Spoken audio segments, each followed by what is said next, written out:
दोस्तों आप देख रहे हैं लालटेन भोजपुरी और आप लोगों का एक बार फिर से लालटेन भोजपुरी चैनल पर स्वागत है। दोस्तों विजन ऑफ समीर पे मैंने एक वीडियो बनाया है। उस वीडियो को अगर आप लोगों ने नहीं देखा है तो जाकर देख लीजिएगा, डिस्क्रिप्शन में मैं लिंक डाल दूंगा। तो दोस्तों चलिए हम लोग आगे बढ़ते हैं और आप लोगों को बता दें कि गॉड फादर का शूटिंग खत्म करने के बाद खेसारी लाल यादव अपने गाँव भी गए थे, अपने घर पे भी गए थे और वहाँ पे अपने नए घर का जो कि बन रहा है उसका काम का प्रोग्रेस देखे खेसारी लाल यादव। उसके बाद से उनके पिताजी के साथ कुछ तस्वीरें भी निकल कर आई हैं, आप लोग देख सकते हैं अपने मोबाइल की स्क्रीन के ऊपर।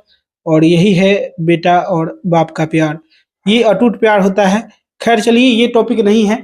और उसके बाद से खेसारी लाल यादव सारण में एक फिजिकल एकेडमी है, उसके बारे में भी उसका भी प्रमोशन किए हैं। उसका वीडियो आप लोगों को पवन बाबा के चैनल पे आप लोगों ने देख भी लिया होगा। तो यही सारे गांव जाने के बाद कुछ अपडेट्स थी जो आप लोगों को मुझे बतानी थी।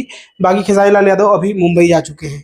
तो दोस्तों बस अभी के लिए इस वीडियो में इतना ही। आप लोग इस वीडियो को लाइक करिएगा, शेयर करिएगा। मैं मिलूंगा आप लोगों से एक नए वीडियो में, तब तक के लिए जय हिंद, जय भोजपुरी।